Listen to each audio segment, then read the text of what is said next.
Hello, once again. My name is Dr. Chima Imo. I hold a bachelor's degree in geodetic engineering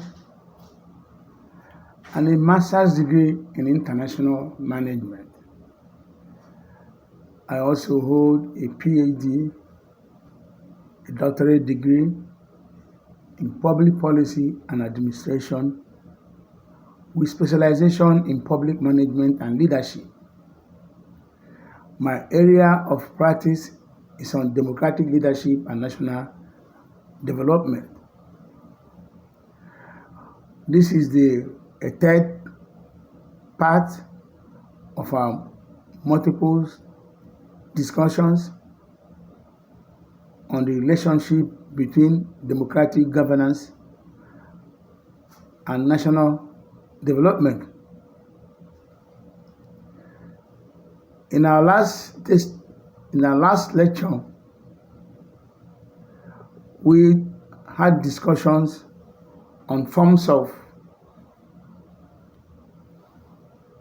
pseudo-democratic regimes, especially on what I call electoral authoritarianism, which is obviously the kind of democracy that is practiced in Nigeria today. We all know that democracy means more than regular conduct of election. It means much more than that. A genuine democracy must be able to develop and deliver what the citizens expect in terms of accuracy of votes. It must be able to deliver on development and must also be able to deliver on decent governance. Democracy in its true form must also provide the ongoing means for achieving accountability and responsiveness of the political leadership. Unfortunately, Nigeria's democratic practices are grossly deficient, especially its election practices.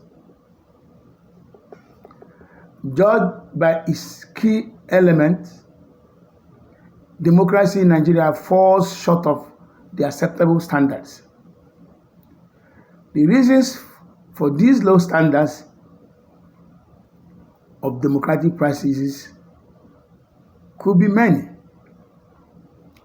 but the four fundamental problems are the perversion of democracy, poor democratic culture, fraudulent electoral practices, and the passivity of the electorate.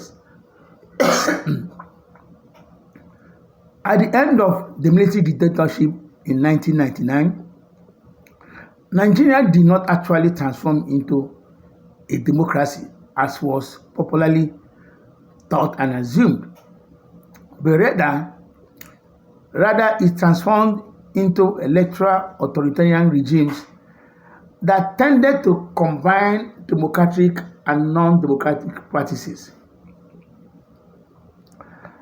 As Levitsky and Lukanway had described, an electoral authoritarian regime is a political system that combines regular democratic elections with such number of democratic deficits as corruption, electoral malpractices, poorly working systems of checks and balances. Although the civilian regimes in Nigeria were set up under formal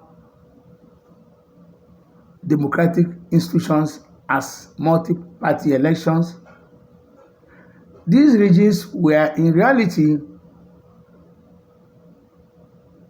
masking their authoritarian domination and we are frequently plagued by frequent human rights abuses, disrespect for civil liberties, and widespread corruption. Yes, elections were and are regularly held, but they are often bitterly contested and often rigged to favor the incumbent governments, just because the incumbent governments control and wield the inherent powers of the state. When these characteristics of authoritarianism are mingled with regular conduct of elections, the resulting political system is nothing but electoral authoritarianism. The so-called democracy in Nigeria is therefore nothing but electoral authoritarianism.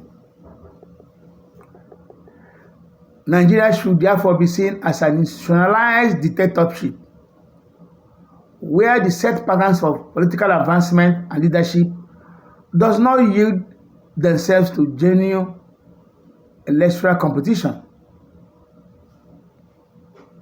These practices, as they occur in Nigeria, go against the grains of democracy.